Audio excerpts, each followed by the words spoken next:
आपको चनियोट लिए चलते हैं, जहां के एमपी सरदार सैयद जुल्फकार अली शाह साहब हल्का पीपी 96 का पंजाब असेंबली में महंगाई के मसला पर जानदार खिताब। अमजद शहबाज भट्टी, ब्यूरो चीफ, मजलूम की पुकार न्यूज की रिपोर्ट के मुताबिक चनियोट के उम्मीदवार सरदार सैयद जुल्फकार अली शाह रुकन सूबाई असेंबली पीपी 96 ने हालिया पंजाब असेंबली के इजलास में महंगाई के मसले पर एक गैर मामूली और मौसर खिताब किया। इनका कहना था कि आवाम को बढ़ती हुई महंगाई के तूफान से बचाने के लिए फौरी और मौसर इकदाम किए जाएं। बिस्मिल्लाहिर्रहमानिर्रहीम। जनाब चेयर, मैं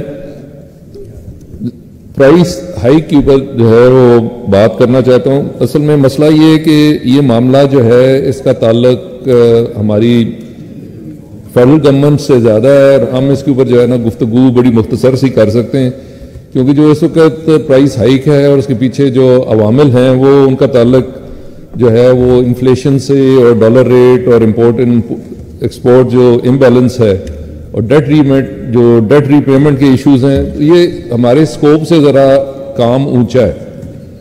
लेकिन जो चीज़ें हमारे ताकत में हैं वो जो हमारी बेसिक बुनियादी ज़रूरियात हैं और जो प्राइसेस फिक्स की जाती हैं या जो डिटरमिन की जाती हैं उनके ऊपर अमल दरामद करवाना जो है वो हमारे ज़ुमरे में आता है। तो एक हमारे पास मसला जो है वो प्राइस लिस्ट्स का है। हमारे पास जो हमारी एडमिनिस्ट्रेशन है वो कोशिश करती है, कभी चलान करती है, मामलात रोज़ चलते रहते हैं, लोग हमारे पास आ रहे होते हैं, शिकायत भी हैं। तो उसके अंदर मैं ये इंडिकेट करना चाहता हूँ कि एक थोड़ा सा मसला हमारे पास है जो आपके पास होलसेलर और रिटेलर का है। तो उस सिलसिले में मेरी बात हुई थी पेमरा वालों से, जो प्राइस डिटरमिन की जाती है लिस्ट के ऊपर। तो उन्होंने एक प्रपोजल दिया है, एक नया फार्मूला दिया है कि जिसके तहत जो है वो जो डिस्पैरिटी है बिटवीन होलसेलर और रिटेलर प्राइस की, कि उसको बेहतर किया जाए, उसको ज़्यादा ज़रा लॉजिकल किया जाए। तो मैं ये रिक्वेस्ट करूँगा कि जिन लोगों ने भी ये फैसला करना है कि वो नई पॉलिसी की इम्प्लीमेंटेशन के लिए वो मेहरबानी करें और उसके ऊपर गौर करें और वो नया फार्मूला बनाएं, क्योंकि हमारा मकसद ये नहीं होता कि रोज़ जाके हम लोगों के चलान करें, लोगों के ठेले उठा के ले आएँ, लोगों की दुकानें बंद कर दें। असल मकसद तो ये है कि जो हमारा ख़रीदार है उसको रिलीफ मिले और जो भी जायज़ प्राइस है वो उसको मिले और जो बेचने वाला है उसको भी जो मुआवजा है उसको जायज़ मिल जाए।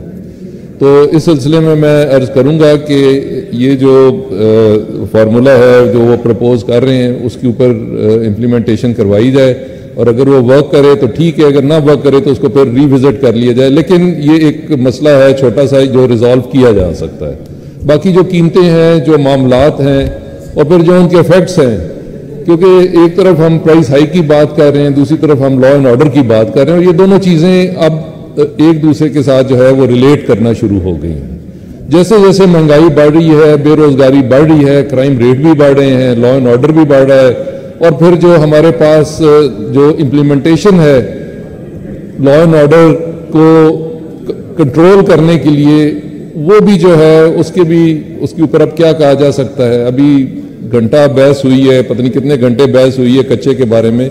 तो जितने प्रॉब्लम्स हमारे पास इसके कच्चे में है उतने ही प्रॉब्लम हमारे पास इसके पक्के में है। तो हालात व वाक़यात जो हैं, अब इसके ऊपर बंदा क्या कह सकता है। हमारे से बहुत ज़्यादा साने लोग जो हैं वो बैठे हुए हैं और वो जो है मैं उन्हें रिक्वेस्ट करूँगा कि वो मेहरबानी करें।